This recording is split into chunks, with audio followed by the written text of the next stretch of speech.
the DSN members and our profession in general were reeling from all of the things that were happening during COVID and the pandemic and the shutdown and all of that. You were the first person that I called. You just helped us navigate so many treacherous waters.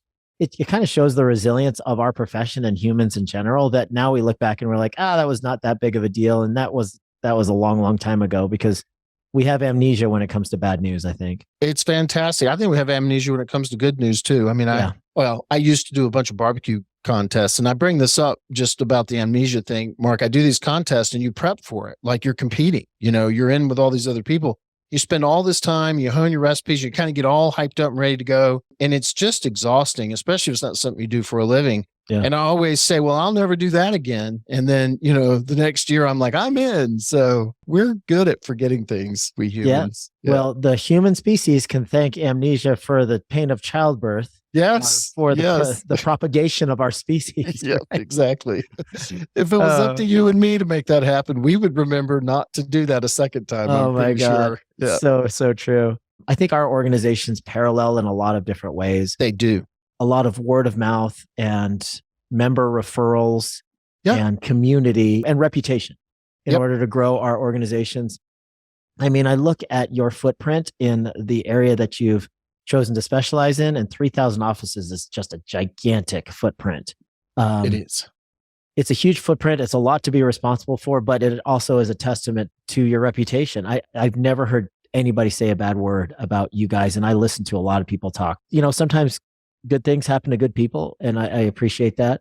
But I would love to hear a little bit about the history of Cedr, and maybe you as an entrepreneur, and how you instilled those kind of values of reputation and integrity that have helped to build this business and this chapter of your life. It's a lot to unpack. The simple story is the same one a lot of us tell, which is I just tried to be a leader and an owner of a business. It started when I was about 28, 29 years old. I opened my first business. It happened to be a window cleaning business. Mm-hmm. I didn't realize the valuable lessons I was learning along the way, but I kind of knew. And it became successful, and I actually became a victim of my own success. And Mark, the end of that story is I couldn't find enough people to clean windows. Mm-hmm. And what I realized now, 40 years later, when I tell that story, is I didn't realize that I should lead with not, do you need a job, but I should lead with, tell me about some time you cleaned windows before and how that made you happy. When I was looking for someone to work for me, some form of that, I should have been asking and interviewing for. And that was not the approach I took then. I opened my next business, happened to be a live music venue. That venue grew. I had it for almost 14 years. I morphed it into also a management company for touring bands. Wow. I made a terrible mistake in vision and in mission planning, and purchased near the end of my owning the really successful venue. I purchased my competitor, who was a good friend. I say that's a mistake, and I share that with you and the listeners, Mark, because my vision, my mission, my vision for me wasn't to purchase other businesses, to purchase another venue. What we were up to at the time, and we kind of knew it, but we didn't know we were supposed to articulate it and stick to it, was we were putting on great shows of original bands, and we were catching all of the great acts as they were coming up the ladder.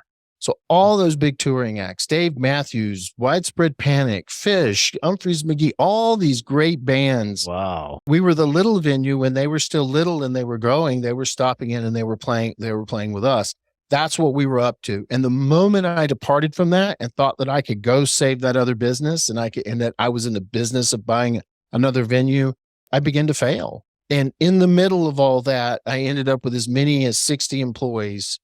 And it was not great in the end. I mean, when I finally sold it and decided I needed to move away from that business and do something else in my life, the first thing I said is I will never have employees again. Whatever I decide to do, it's not going to take more than one other person to help me do it.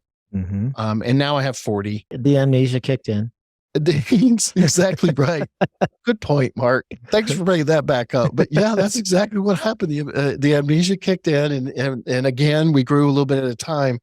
But I think the difference now is what you asked me, which is how do you build a company? How did you get a company that's so well thought of? And I'll just say this, Mark, it's intentional. It's done a little bit at a time. Mhm. It's a game of inches. You win a few, you lose a few, you go back and forth. But as long as you yourself are willing to keep growing as a leader and help to grow the people around you and the managers around you, you can end up with something like what you and I have done. It's actually pretty awesome, but never easy.